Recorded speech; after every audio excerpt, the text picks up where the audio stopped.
Hello dear, कैसे हैं आप लोग। चलिए, आप लोगों का स्वागत है आपके अपने यूट्यूब चैनल IBC 99 पर। आज हम आप लोगों के लिए लेके आए हैं सीड्स यानी बीज क्या होता है। बीज क्या होता है, आज हम आप लोगों के लिए लेके आए हैं। बीज का निर्माण, सबसे पहले बीज का निर्माण बीजांड में होता है।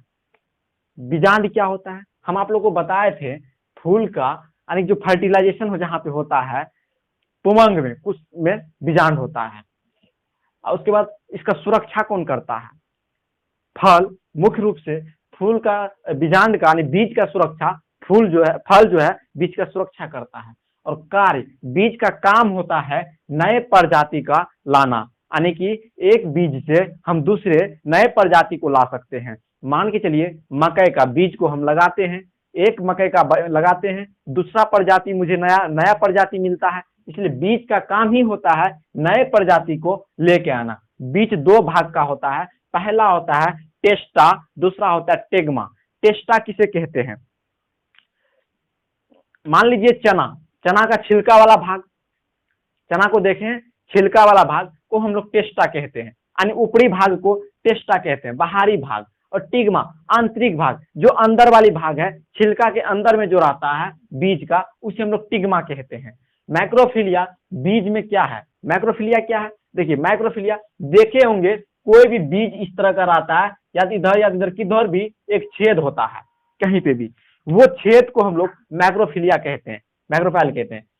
तो बीज बनने को, बीज बोने के समय, जब बीज को बोते हैं उस समय तत्व का, कौन सा तत्व का ही होता है, जब हम बीज बोते हैं उसमें हमको फास्फोरस का जरूरत होता है, यानी फास्फोरस एलिमेंट्स का जरूरत होता है। जब पेड़ को बढ़ने के समय, यानी जब पेड़ बढ़ने लगता है, बीज होकर के एक नया पेड़ का निर्माण होता है। जब नया पेड़ का निर्माण होता है, उस पेड़ जब बढ़ने लगता है, उस समय नाइट्रोजन एलिमेंट्स का हमको जरूरत पड़ता है। क्या, नाइट्रोजन एलिमेंट्स।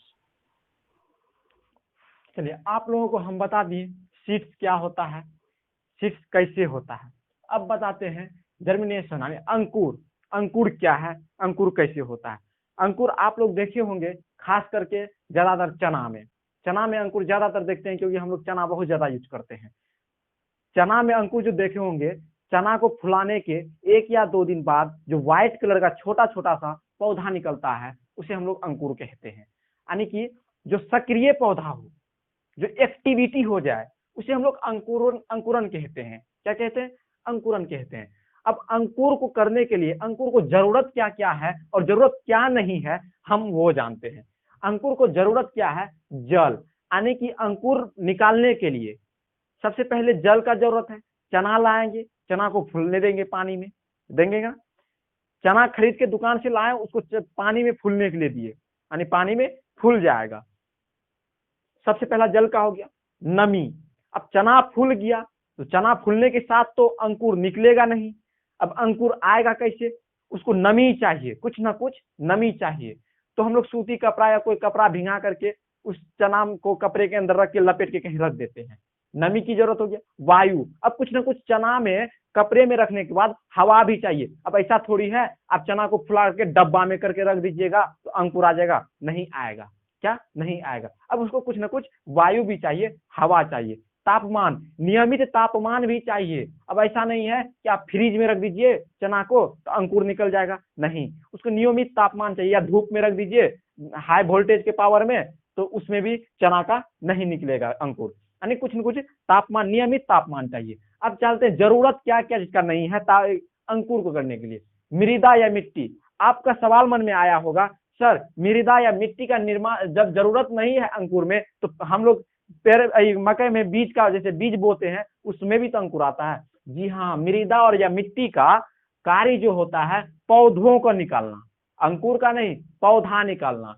अंकुर निकाल के दाल सब में देखे होंगे, अक्सर हम लोग घर में फुला करके अंकुर निकाल करके छींटने जाते हैं, या बाढ़ के महीने में छींटते हैं ताकि ऊपर में पहले अंकुर आ जाए, उसके बाद पेड़ आएगा यानी पौधा आएगा। तो यानी मृदा या मिट्टी का भी निर्माण नहीं होता है। खाद या पोषण, अंकुर को कोई खाद या तो कोई खाद्य पदार्थ का जरूरत नहीं होता है। अंकुर में कभी देखे हैं कि हम 1 kg खाद छीट दिए चना फुला करके उसमें अंकुर आ जाएगा, नहीं आता है। उसके बाद सूर्य का प्रकाश, मान के चलिए अंकुर मेरा हो गया है, अगर सूर्य के प्रकाश में रखिएगा मेरा अंकुर खराब हो जाएगा। क्या हो जाएगा, खराब हो जाएगा। या चना को फुला करके सूर्य के प्रकाश में रख दीजिएगा तो मेरा अंकुर नहीं होगा। Thanks for watching. अगर मेरा वीडियो आप लोगों को अच्छा लगे तो मेरे वीडियो को लाइक करें, कमेंट करें एंड अपने दोस्तों के साथ शेयर करें, साथ साथ मेरे यूट्यूब चैनल को सब्सक्राइब भी करें।